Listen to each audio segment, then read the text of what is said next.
কাল থেকে রাজধানীসহ দেশের বিভিন্ন অঞ্চলের আকাশে বিরাজ করছে গাঢ় মেঘের আবরণ। কখনো হালকা ইলশে গুঁড়ি, আবার কখনো টানা ঝমঝমিয়ে বৃষ্টিতে ভিজছে শহর থেকে গ্রাম পর্যন্ত জনপদ। সেই সঙ্গে মেঘের গর্জন আর ঘন ঘন বজ্রপাত পরিস্থিতিকে আরও ভয়াবহ করে তুলেছে।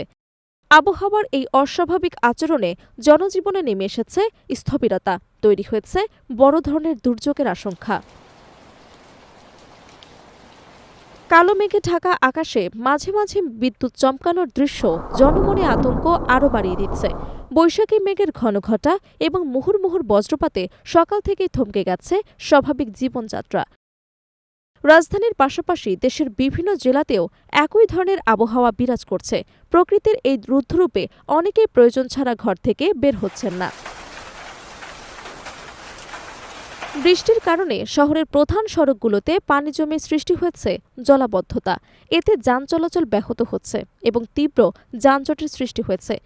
ছাতা নিয়ে রাস্তায় বের হওয়া মানুষজনকে হিমশিম খেতে দেখা গেছে। বিশেষ করে সবচেয়ে বেশি দুর্ভোগে পড়েছেন দিনমজুর, শ্রমজীবী এবং নিম্ন আয়ের মানুষেরা। কাজের সন্ধানে বের হয়েও অনেকে বাধ্য হচ্ছেন আগেভাগে ফিরে যেতে। গণপরিবহনের সংকট এবং কদর্মাক্ত রাস্তার কারণে স্বাভাবিক যাতায়াত ব্যবস্থা প্রায় ভেঙে পড়েছে। অফিসগামী মানুষরা সময়মতো গন্তব্যে পৌঁছাতে না পারায় ভোগান্তিতে পড়েছেন। শহরের বিভিন্ন এলাকায় ছোটখাটো দুর্ঘটনার খবরও পাওয়া গেছে, যা পরিস্থিতিকে আরও জটিল করে তুলছে।